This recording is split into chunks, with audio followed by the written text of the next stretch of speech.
Hi everyone and welcome back to 1337's Knowledge Stream. My name is Sarah and I'm a consultant manager at 1337, and today we will be joined by our Slovenian colleague Dragana. Hey Dragana, how are you? Hi Sarah, I'm fine, and you? I am very good, thank you. I'm super excited for today. Today we're changing things up a little bit, and due to the request from the community, we are now streaming at 1337.live, YouTube, LinkedIn, and Facebook at the same time, which is quite cool. With that said, I just want to let you know that if you have any questions, please let us know in the comments and we will go through them or some of them at the end of this. This will, of course, be available on our YouTube channel after this session. So if you want to watch it again, you are more than welcome to.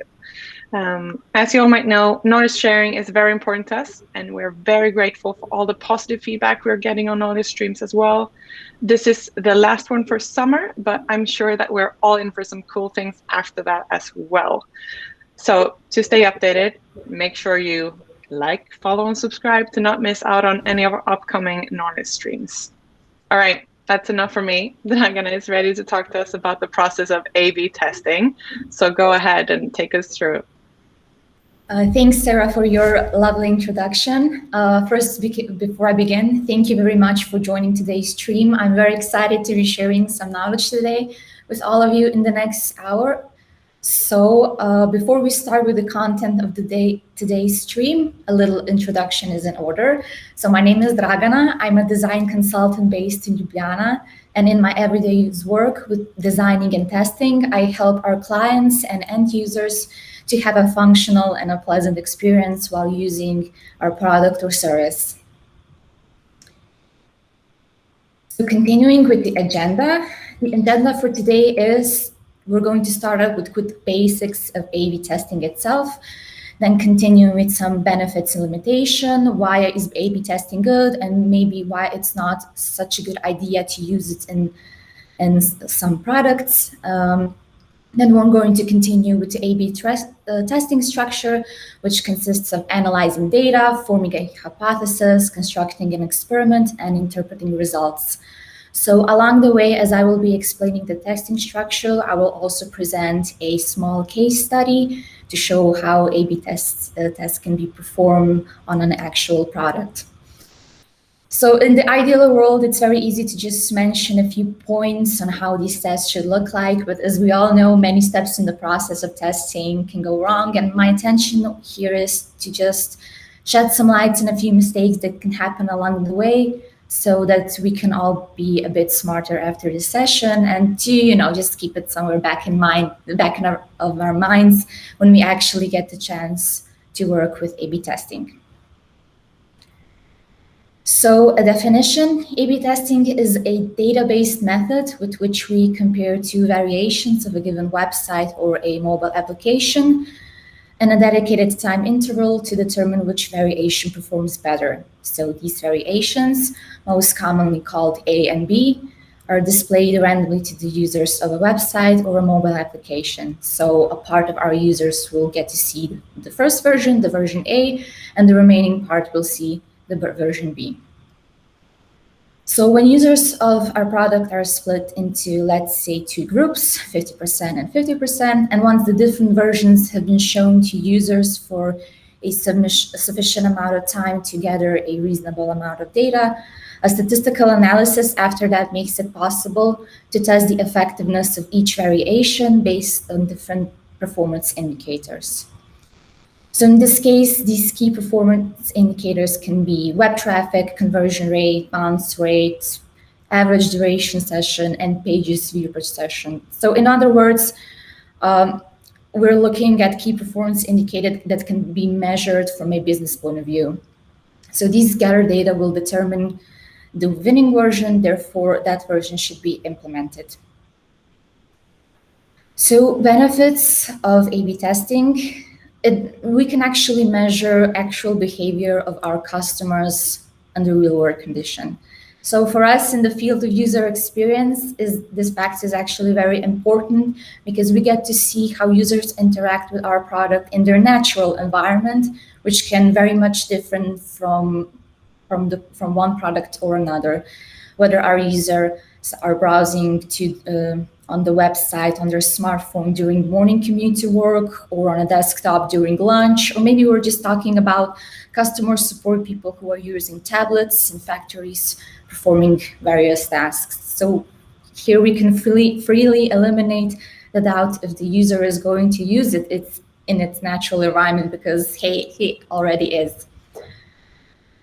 It's relatively cheap to test. A/B tests are mostly performed on designs that are already live and seen by your users. That means that we already have some knowledge and already have some data of how our product is performing, and therefore it's easier to choose which feature could be improved. Maybe a helpful tip around here when mentioning which feature can be improved, looking in the wrong one as we all are trying to improve our product, I would suggest firstly look at pain points the user has on your page or application and start working on improving those. And another thing, you can test basically everything on your website and application. So going on the limitations, as I just mentioned, we can test a lot of things, but only simpler user actions can be measured. So with A/B testing, it's harder to test the user behavior in longer funnels because user can leave the funnel anytime during the flow, which gives us a variety of mistakes to analyze at the end, and it doesn't really confirm or disprove our hypothesis. So in this slide over here, we have a basic example of a user flow when complete in an e-commerce store when completing a purchase. So we can see here that the customer needed to visit various pages in order to purchase an item.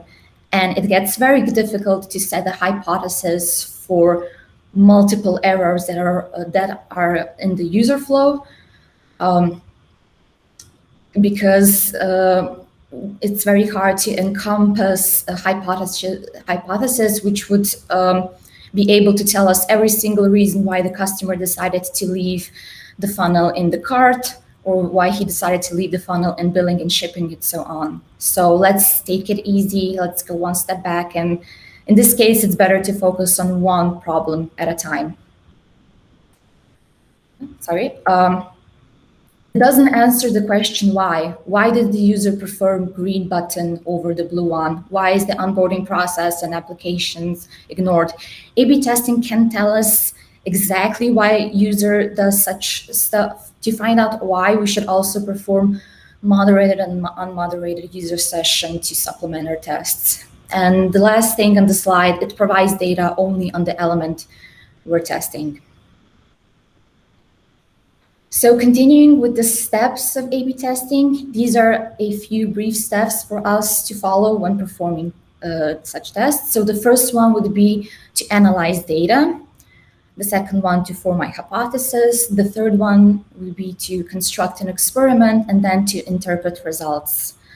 The main reason why the structure is actually circled and not just written in bulletin points down to another, because A/B testing is meant to be an iterative process. It's not meant to be ended with a single test.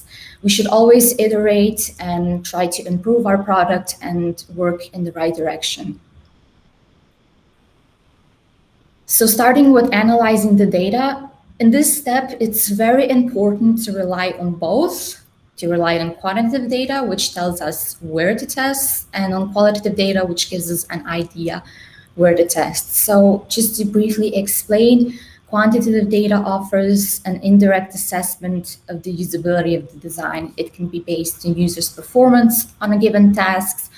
For example, task completion time, success rates, numbers of errors, or can reflect participants' perception of usability. And then we have the qualitative data, which gives us the idea of what should be tested. It offers a direct assessment of the usability of the system itself. So UX designers, UX researchers will observe participants, how they struggle with specific UI elements, and see which aspects of the design are problematic and which are the ones that work well.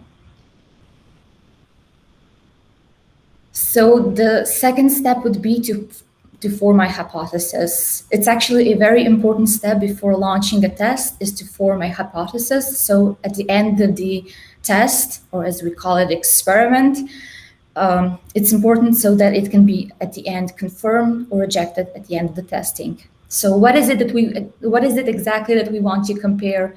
A good hypothesis is testable, has a clear KPI goal, and it helps us to gain market insight. So as we have on the slide here, the hypothesis is in many ways similar to the statement which we have here, variable being the element that is modified. The modified piece of design that's going to be changed in the variations as we're going to launch out the test. It can be a call to action, various forms, visual media, and so on. Then we have the result. Result is the predicted outcome that we think it's going to happen, that we're trying to confirm or disprove. And we usually come to such assumptions if we go one step back, when you look at the data and we're trying to when we're trying to figure out what would be good for our product. And the last thing, the rationale, here we can demonstrate our customer knowledge. So how will the end result affect the customer and why? So forming a hypothesis, I can't stress this enough. So continuing with the strong versus weak hypothesis, there is actually a very big and a significant difference when forming a weak and a stronger one. So let's take a look at the left side and look at the weak one. So if the call to action is shorter, the conversion rate will increase. Yes, that for our product, that can be technically correct, but what impact will it have when we actually implement this? What exact key performance indicator are we trying to improve over here? So the end result when using this hypothesis might get a little fluffy because we won't be able to explain either our team and the other teams in our company what exactly were we trying to improve. Then on the right side, we have a strong hypothesis for the same test, which goes, if the call to action text is changed from finish to complete my order, the conversion rates in the checkout will increase because the copy is more specific and personalized. So this way we present the outcome, what are we expecting to gain after performing these tests. So the next step would be to construct an experiment.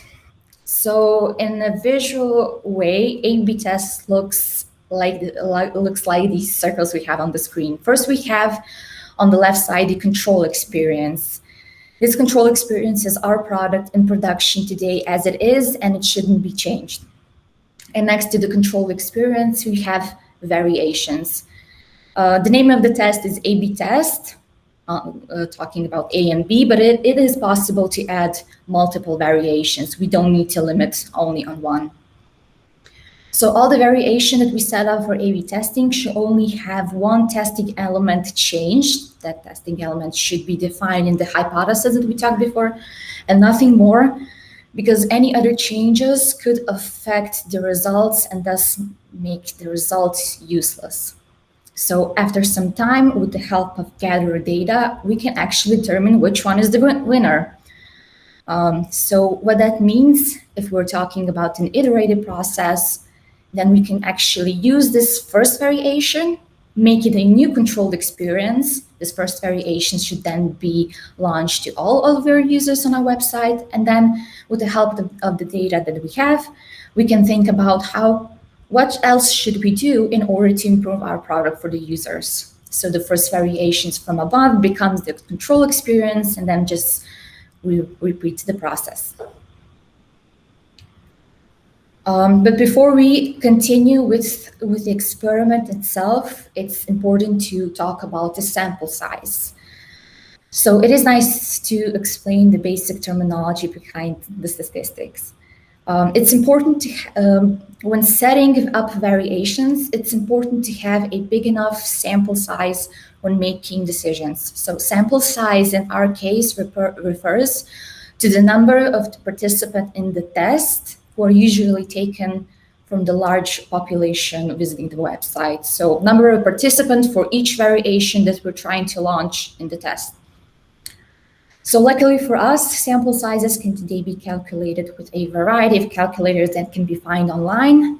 These calculators help us to estimate how long an experiment should run. So currently on the slide, we have Optimize the Calculator. This is one of the software that we can find. You can find online and with which we can also perform A/B testing. So let's explain a few basic terminology. First, we have on the top baseline conversion rate. So baseline conversion rate is the current conversion rate that you have on the page that you're testing. And the conversion rate is the number of conversions divided by the total number of the visitors. So then we have the minimal detectable effect. We need to decide how much change from the baseline we want to detect. In other words, by percentage, how much do we think the new design will beat the original? And below we have the statistical significance, which means is how likely that the difference between our experiment's control version and the test version isn't due to error or random chance. So for example, here on the slide, we have selected 95% of statistical significance. This basically means that if we reach enough traffic on our site, we can be 95% sure that the difference between the control experiment and the variation isn't due to some random mistakes, but it's actually because of this particular testing example that we are trying to test. So for those of you who are more interested in numbers, this is a sample. This is also a picture which help us to calculate the sample size. For example, above here, if we multiply the sample size per variation with the number of variations with original, we get the total sample size it needed. And if we divide it with the traffic that we have on our site per week, we can actually get an approximate number of weeks of how long we should run an experiment. So continuing with our case study, the name of this case study is actually Busting the Best Practice. I will explain in the following minutes why, but in this example, I'm going to talk about how a product team used A/B testing to reduce form fields for a lead generation site. So we have a customer, which is a lead generation site where people can go to find entertainment. So let's say we're preparing an event for our company and I would like to have a band at the event. So I go to the website, do the research on the site and find an interesting band. And then I fill out a form field and request the band and the time. So that makes me a lead. That's why it's called a lead generation. So the goal here was to reduce the form fields as the data showed drop in conversions. The website itself was very presentable, but the main pain point for the customer was to fill out all the form fields. The whole form fields, there were 8 forms to be filled in, and that actually caused a lot of stress to the users, and in many cases it happened that the user just didn't want to fill out all this information. And we were talking about date of event, type of event, number of attendees, location, name, email address, and so on.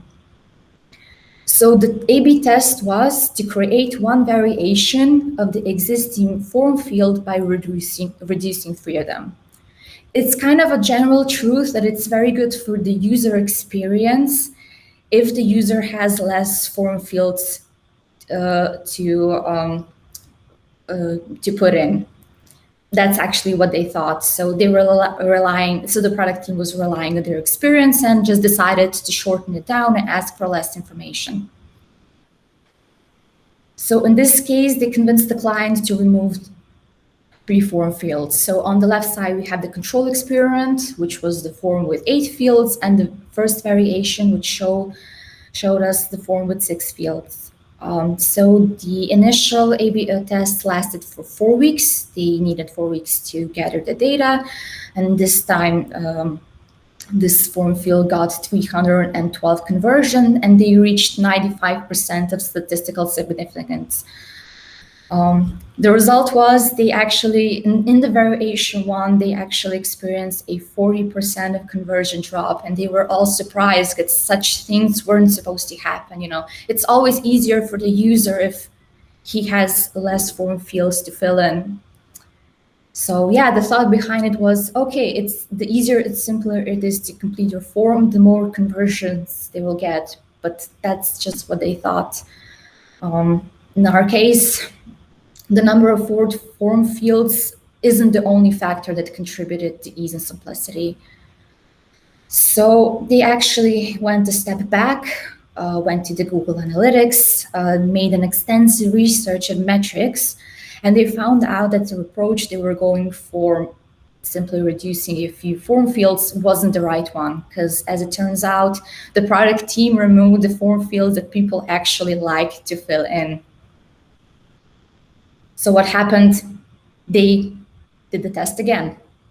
So in this case, we have the control experience, which stayed the same as in the previous example. And now we had the variation 1.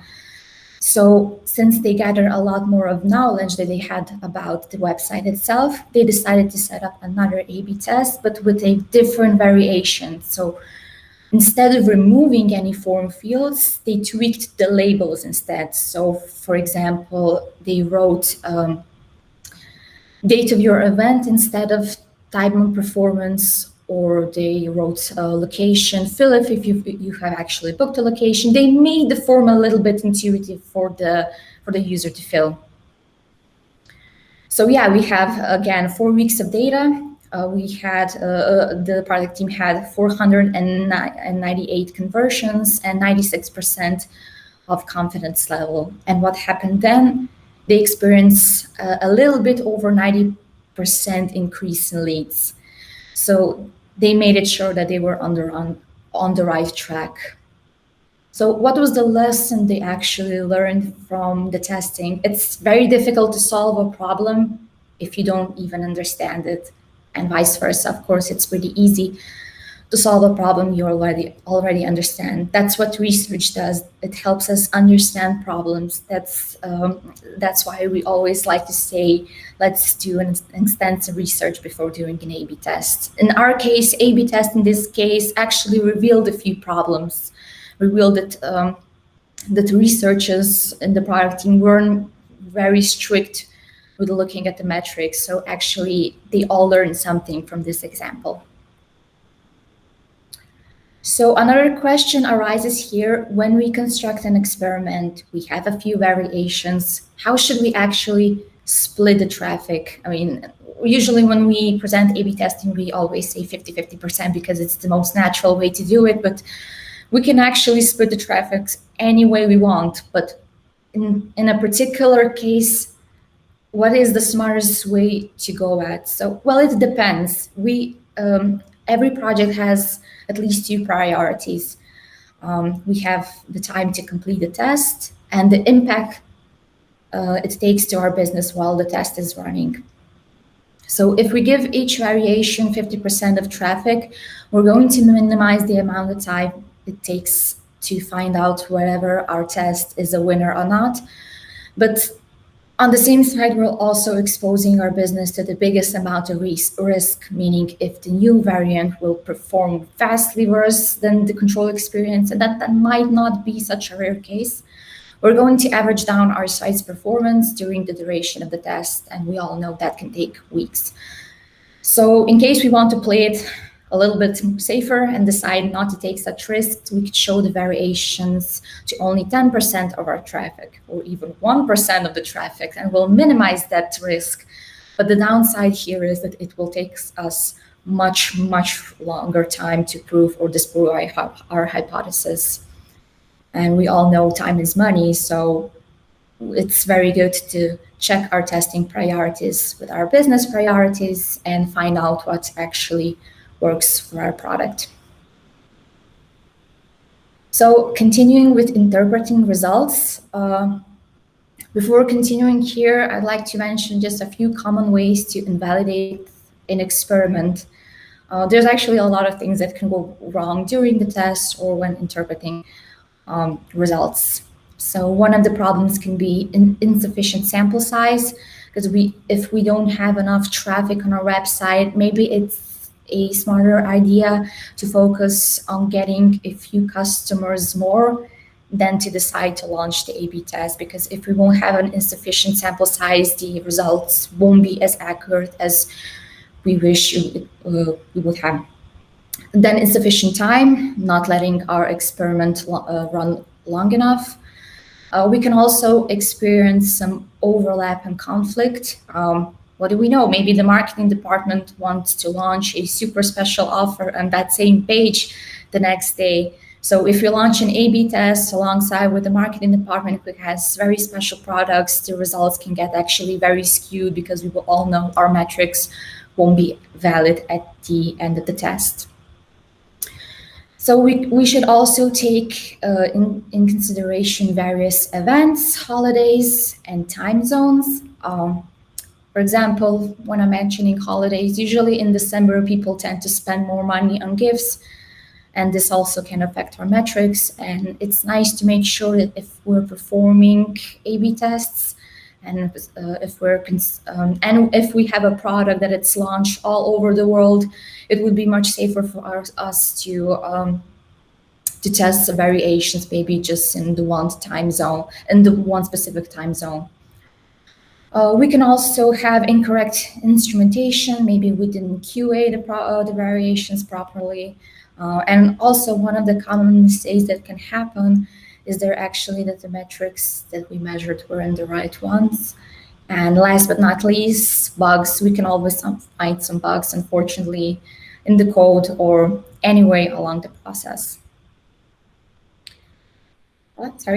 So when interpreting results, we have a few options. So if the variation wins, it would be smart to launch the variation and update our website, or to launch the variation to all of our traffic. If the original wins, we should take a deep thought and learn why the hypothesis was incorrect. But in either case, think about what to test next. So as I've already mentioned before, testing is an iterative process, and after all, we're all trying to improve our project in the long run. So we should constantly be thinking about improving the product for the user in a direction that makes sense. So which tools can we use?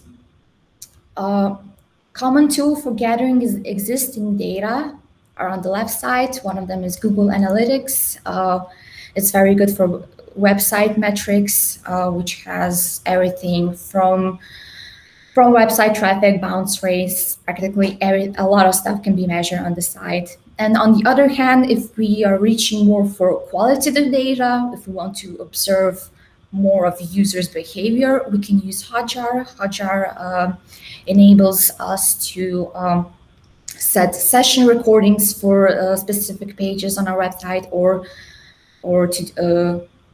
to set up heat maps, and then we can see which spot on the website is the most interesting for the user. And for setting up A/B tests, we can use Optimizely. With Optimizely, we can test, learn, and innovate on our website at a scale. We can also use HubSpot. Their customer relationship management platform has quite many tools and integration we need for marketing, sales, content management, and customer service, but that's more of a tool for digital marketers. And then we also have Firebase, which is also a tool from Google. It enables us to accelerate app development. It has managed backend infrastructure and also has possibilities to perform A/B tests. So a few of ending statements I would like to share with all of you. Data is our friend, so really rely heavily on the data that you already have, because it would be much easier to create accurate results. Don't expect significant changes based on only one test. Improving customer experience doesn't end with a single test. So to ensure that the customer really enjoys the product and on the same page, if we want to make sure that the business needs are met, we should constantly make improvements. Disproved hypothesis is not a failure. So don't think of it as a failure, but more of an important lesson about the user. And maybe if we think about it in a positive way, if we would actually launch the variation that would perform worse than the original that we already had, then it means that we as a product team could have lost a lot of time and a lot of money. So if we disprove a hypothesis, it's actually kind of a time and money saver. So it's a nice thing to learn an important lesson about the user and to use it in our next decisions. So, and now is the time for questions. Oh, thank you, Dragana. It's very interesting, and that's a great presentation. So thank you so much. I just want to say our poll is now open as well, so you guys can cast a vote for Dragana's feedback for this session. And yes, as Dragana says, let's go through some questions. So it's very interesting that less form fields cost conversion drop. In your experience, would you rather design a form with multiple steps in the form or showing all inputs shown on one page? It depends on how many form fields that we have. So, for example, in my experience, if I had 3 or 4 information that the user needed to fill out, I would put it in one page. But if we're talking about longer form fields, it should be much smarter to separate them by content and putting in on the next page. It really depends on the project and the number of the fields that we have. Thank you. Are there any limitations to use A/B testing across various industries? No, not really. I wouldn't say that. I don't see any limitations regarding industries. These tests can be used in any industry that we have in information technology. It's much more important to focus on the number of traffic that we have on the site and what problem are we trying to solve. So what kind of content we have on the site, that really doesn't matter, because every website has business goals, and business goals can be measured. And if we put business goals in our hypothesis, then of course we can use A/B tests. But don't use A/B testing just for the sake of launching a few tests. You really should be smart when to use it and actually have in mind what are you trying to achieve with such tests. Understandably. So when not to use A/B testing then? Okay, I would say there are a few reasons when not to use A/B tests. Maybe one of the reasons, as I mentioned already, it's not really smart to use tests when we don't already have meaningful traffic. Here's where the predetermined sample size that I talked before comes in handy, because by testing a large enough group of users, we can actually determine what the average user prefers and make it much less likely that the problem we're trying to solve is actually the result of sampling errors. So it's really hard to draw a line in a smaller sample of users. So in case our site or our product doesn't have a lot of traffic, as I already said, it's maybe better to focus on getting new customers and to see how they behave on the existing product, and then to analyze those beforehand. Maybe another reason would be if we're not sure to have enough time to run the experiment.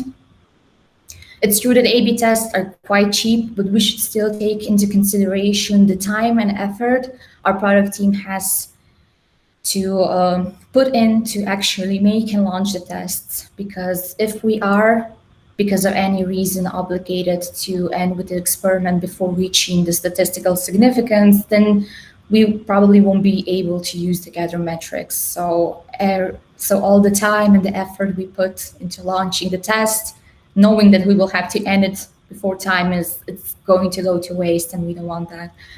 And maybe another thing, not to use A/B testing if we don't have the strict and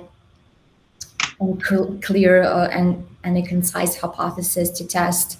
We actually need to know exactly what we're trying to improve and why are we trying to improve. So I would suggest making a really good and firm hypothesis.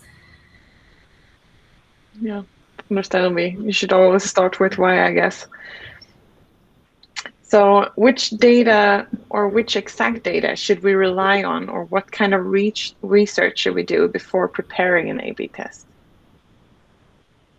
Before setting an A/B test, as I mentioned a few times already, it's very good to rely on research that we already perform on the project. So the more, the better. These could be focus groups or usability tests, where it's possible, at least at usability testing, where it's possible to observe the user and see how they interact with the product as a whole. On the other hand, to get some quantitative results, we can run a survey, which is also a good thing because we can get an insight out of how a large population thinks, and we can also, with help of the metrics, observe the trend in data. Here we can see how users currently use the product. So any kind of research that you've already done on the project, moderated or unmoderated user session, metrics that we have on, for example, Google Analytics or another platform that we use, everything can come in handy because it gives us an oversight where are users most likely to stay on your page, where they usually exit your page, and what are the pain points that he's experiencing while using the product. So why I like to emphasize to actually do a good research of the metrics that you already have. It's very nice to see what, for example, with usability tests, how the users interact with your product, because at the end of the day, let's try to observe what people actually do, not what they say, not just what they say, but because people tend to do completely another thing in comparison to what they say. I can imagine that. So we have a last question, and that is, what if I find out during an experiment that I won't have enough time to reach the statistical significance to have to end the experiment? What would that mean for the test? Okay, as I mentioned before, the statistical significance means that if on a test, for example, we have a 90% statistical significance, it means that 90% in cases, it is likely that the user did a conversion precisely because of the testing element on the site. So if we didn't have enough time, that means that also the statistical significance is lower because we didn't manage to get the sufficient sample size on our page. That means that just broadly means that if the statistical significance is 50%, it means that half of the percentage the user has maybe left out the process, it can be due to some other error. So I wouldn't suggest using such statistic in order to bring up important decisions, because if we base the winner or the loser of the A/B tests on such a low statistical significance, then we're maybe doomed with making a lot of other mistakes in the long run when iterating. Thank you so much. And that was actually all the questions we had for today. So again, thank you so much, Dragana, for doing this session. It was really interesting. And thank you all guys for watching today's knowledge stream. Again, make sure to check out our social media to stay updated and to find out if we have any cool things planned after summer. Who knows? So have a great day, guys. I hope it's sunny for you guys too. And I hope to see you very soon, including you, Dragana. Yeah, likewise. I really hope we will be able to see each other in person soon. Yeah. Thank you all, guys. Thanks for watching. Thank you for joining today. Bye. Bye.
with the child.